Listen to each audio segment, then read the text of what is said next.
오늘도 하루의 첫 시간 우리 하나님 앞에 성별해드리는 여러분 모두에게 우리 하나님께서 주시는 은혜와 또 사랑과 능력이 오늘도 함께 하시기를 주님의 이름으로 간절히 축원합니다. 오늘은 시편 12편의 말씀을 중심으로 현실과 믿음의 괴리 앞에서라는 제목으로 함께 말씀의 은혜를 나누기를 원합니다. 우리가 신앙생활 하면서 힘든 순간 누구에게나 있을 겁니다. 다양한 여러 가지 힘든 일들이 있겠지만 그것을 하나로 정리한다라고 하면 믿음과 현실이 주는 괴리감, 이것이 가장 힘든 것이 아닌가 하는 생각을 해보게 됩니다. 하나님의 말씀을 듣고 그 말씀을 따라서 용서하고 사랑하고 먼저 손을 내밉니다. 아름다운 모습이죠. 그런데 그 결과가 기대했던 것과는 전혀 다르게 된다라고 하면 마음속에 후회가 밀려듭니다. 또 선한 사마리아인의 비유를 듣고 나도 강도 만난 자의 이웃이 되어야 되겠다 하는 마음을 가지고 선을 행하고 호의를 베풀었는데 그것이 도리어 선이 아니라 화가 되어 다가오게 되면 마음이 무거워집니다. 여러분, 그런 상황 속에서 우리는 어떻게 해야 할까요? 오늘 본문에 나오는 말씀에 보게 되면 그런 상황에 직면했던 그런 다윗의 마음이 고스란히 전해집니다. 자, 1절의 말씀을 보시게 되면 이렇게 기록을 합니다. 여호와여 도우소서, 경건한 자가 끊어지며 충실한 자들이 인생 중에 없어지나이다. 하나님, 경건한 자가 끊어지고 있습니다. 충실한 자들이 인생 중에서 우리 삶에서 점점점 사라지고 있습니다. 지금 이렇게 이야기하는 거예요. 자, 그런데 여기에서요, 신실한 사람, 어떤 사람일까? 경건한 자는 어떤 사람이고 충실한 사람은 어떤 사람일까요? 자, 경건한 자라고 하는 이 말은요, 하시드라는 말을 쓰는데 이것은 사랑하다, 연모하다라는 뜻을 지닌 하사드에서 유래한 단어입니다. 다시 말하면 어떤 대상에 대해서 지극한 사랑을 가지고 있는 상태를 이야기하는 거예요. 구약 성경에서 32번이 사용됐다고 하는데 항상 하나님에 대해서 연관되어져서 사용되어졌습니다.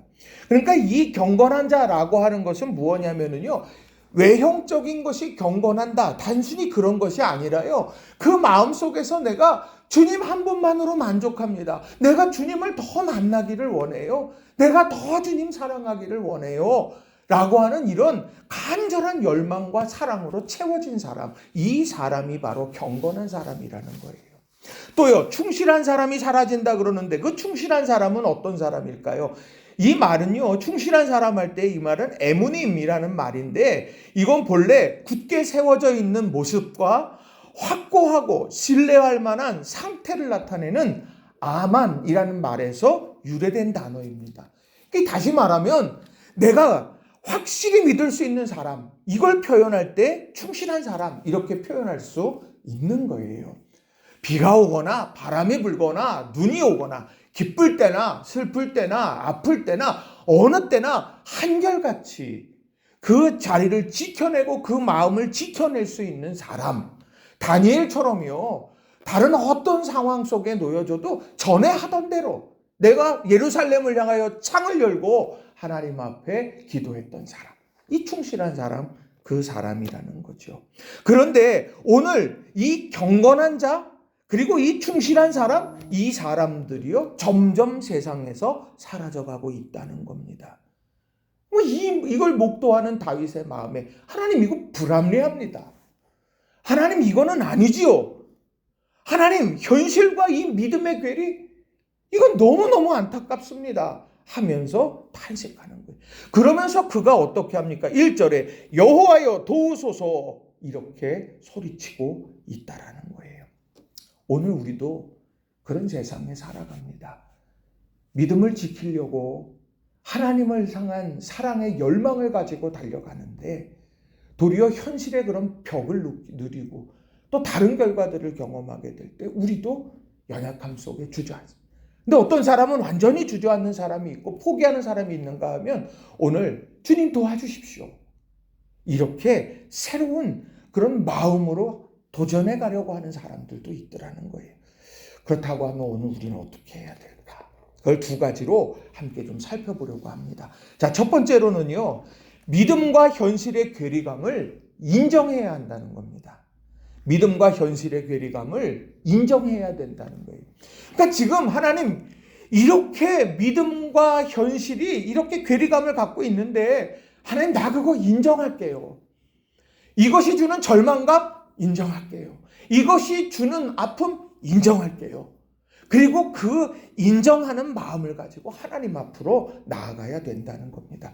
자, 오늘 본문에 나오는 그런 현실의 모습은 어떻습니까? 자, 2절 말씀을 보면 그들이 이웃에게 각기 거짓을 말하며 아첨하는 입술과 두 마음으로 말하는도다. 자, 그들이 이웃에게 말합니다. 뭐라고 말하냐? 거짓을 말해요. 아첨하는 입술 두 마음으로 악인들이 끊임없이 말하고 있는 거예요. 이게 부당하죠. 그런데 3절에 보면 여호와께서 모든 압첨하는 입술과 자랑하는 혀를 끊으시리니 그의 믿음이에요. 그거 잘못된 거예요. 하나님 바로잡으실 거예요. 그런 생각을 하고 그런 믿음의 선포를 하고 믿음의 확신 가운데 거하는데 4절에 보시면 그것과는 전혀 다른 그런 소리들이 들립니다. 그들이 말하기를 우리의 혀가 이기리라 우리 입술은 우리 것이니 우리를 주관할 자 누구리요 하미로다. 교만함의 최고봉이에요. 우리의 혀가 이길 거야. 하나님도 이길 거고 믿음으로 사는 사람들도 이길 거다. 누가 우리를 주관하겠냐? 지금 이렇게 이야기하고 있다라고 하는 겁니다. 믿음을 가지고 하나님 앞에서 경건한 자로 충실한 자로 살아가는데 도리어 세상에서는 바로 그런 아첨하는 입술과 자랑하는 혀를 가지고 두 마음으로 살아가는 세상의 악인들이 더 득세하는 것 같다. 그것을 바라보면서 우리는 이거 어떻게 해야 되나 이런 생각을 나도 모르게 할 때가 있다라고 하는 것이죠. 여러분 이런 상황 속에서 어떻게 하겠습니까? 저는 말씀을 준비하면서 마태복음 13장 24절부터 30절에 나오는 알곡과 가라지 비유에 대해서 묵상하게 됐어요. 자, 이 말씀은 우리가 잘 아는 비유의 말씀이죠. 예수님께서요, 천국에 대해서 비유로 말씀하십니다. 야, 천국은 좋은 씨를 제밭에 뿌리는 사람 같아. 천국은 사람이라고 말을 해요. 천국은 사람인데 그 사람이 뭐를 하느냐? 좋은 씨를 자기 밭에 뿌리는 사람이라고 이야기를 합니다.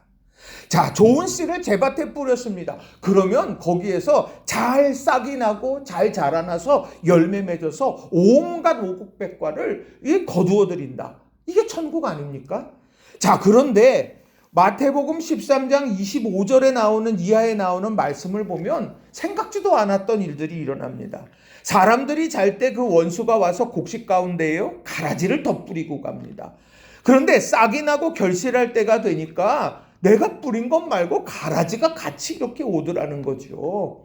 자, 이렇게 막 자라나고 있는데 집 주인의 종들이 와서 말합니다. 주여, 밭에 좋은 씨를 뿌리지 아니하였습니까? 그런데 가라지가 어떻게 생겼죠? 이렇게 물어요. 그러니까 주인이 원수가 이렇게 했구나.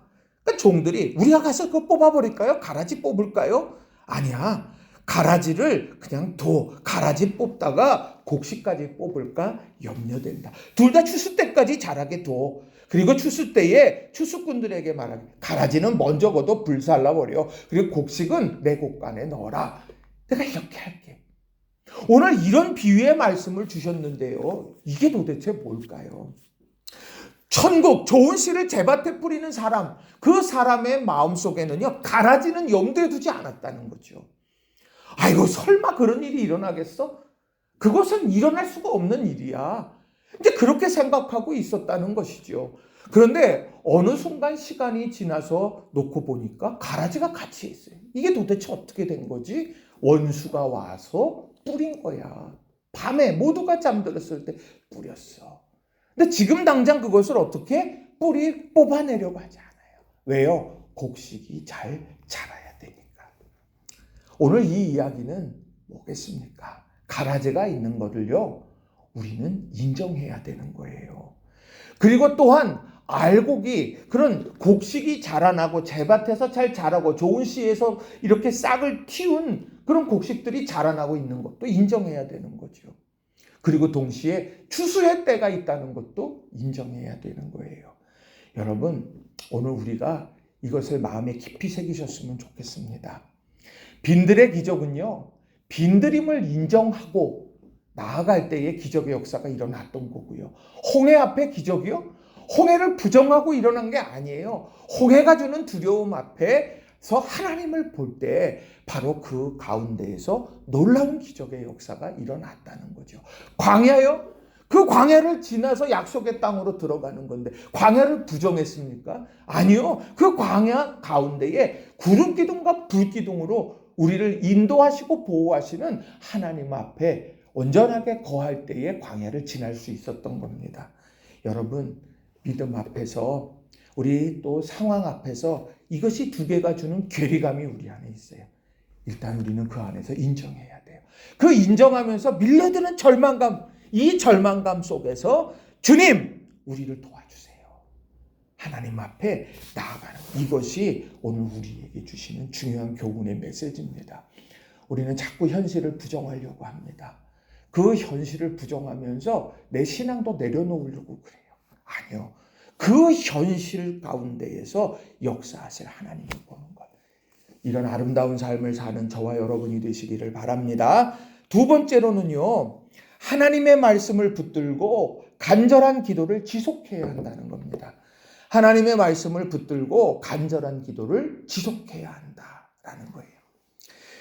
자, 이 믿음과 현실의 괴리감 앞에 선다는 게 얼마나 힘들고 어렵습니까? 뭐 하나 붙잡을 수가 없어요.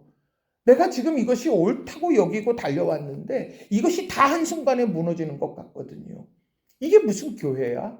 이게 무슨 하나님의 나라야? 이게 무슨 경우야? 예를 들면 우리는 수도 없이 그런 생각들을 하게 될 때가 있다는 겁니다. 오늘 12편 5절에 나오는 말씀에도 보면은요, 그렇습니다. 이렇게 기록을 해요. 세 번역으로 읽어드립니다. 주님은 말씀하신다. 가련한 사람이 짓밟히고 가난한 사람이 부르짖으니 이제 내가 일어나서 그들이 갈망하는 구원을 베풀겠다. 주님의 약속의 말씀이에요. 지금 생각지도 않는 믿음을 지켜내는 사람들, 그런 사람들이 때로는 짓밟히고 있고, 또 가난한 사람이 그들의 환경과 여건 때문에 정말 사람들한테 억압당하고, 그래서 부르짖고 있는 이런 삶의 상황을 내가 두고 보지 않아. 이제 내가 일어나서 그들이 갈망하는 구원을 베풀겠다. 이 약속의 말씀을 주셨습니다. 자, 그것이 바로 5절이에요. 그런데 그 말씀을 오늘 어떻게 받아들이느냐? 믿음과 현실의 괴리 앞에 서 있는 오늘 다윗은 어떻게 그것을 받아들이고 있냐? 자, 6절 말씀을 보면 제가 이렇게 읽어드립니다. 여호와의 말씀은 순결하며 흙도가니에 7번 단련한 은 같도다. 하나님께서 내가 갈망하는 구원을 이룰 거다. 보고 있지 않을 거야. 이렇게 약속의 말씀을 주셨는데 그 말씀을요, 흙도가니에 7번 단련한 은처럼 여겼다는 거고요. 그것을 순결하게 받아들였다는 거예요. 여러분, 흙도가니에 7번 단련한 은은 어떻겠습니까? 불순물들이 사라져버리는 거예요. 다 사라져버리는 거예요. 그리고 오직 진짜 은이 남게 되는 것이죠. 금도 마찬가지고 이 단련되어지고 불순물이 사라져 있는 순도 높은 금과 은이라고 하는 건 엄청난 가치를 가지고 있는 거예요. 그거 막 버리는 사람 없어요. 그거요 정말 애지중지 아낍니다. 마찬가지입니다. 현실과 믿음의 괴리 앞에 서 있는 사람들, 그 사람들이 약속의 말씀을 어떻게 하느냐? 그렇게 붙들고 있더라는 거예요. 소중하게 가슴에 새기고 살아가더라는 거죠.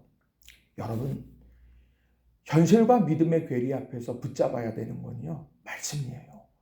그 말씀을요, 오늘 정말 소중하게 7번 걸려낸 수는처럼 내가 그걸 꼭 붙들고 서게 될 때 거기에서 우리는 끝까지 버틸 수 있는 힘이 생겨난다는 겁니다. 동시에요, 7절의 말씀도 보면 이렇습니다. 7절 보면 여호와여 그들을 지키사 이 세대로부터 영원까지 보존하시리이다. 자, 이 말씀을 세번역으로 보면 이래요. 주님께서 우리를 지켜주십시오. 지금부터 영원까지 우리를 지켜주십시오. 그가 지금 맞이하고 있는 세상은 어떤데요? 상황은 어떤데요? 8절에 이렇게 소개합니다. 비열함이 인생 중에 높임을 받는 때에 악인들이 곳곳에서 날뛰는도다. 비열함이 인생 중에 높임을 받아요. 말도 안 되는 거잖아요.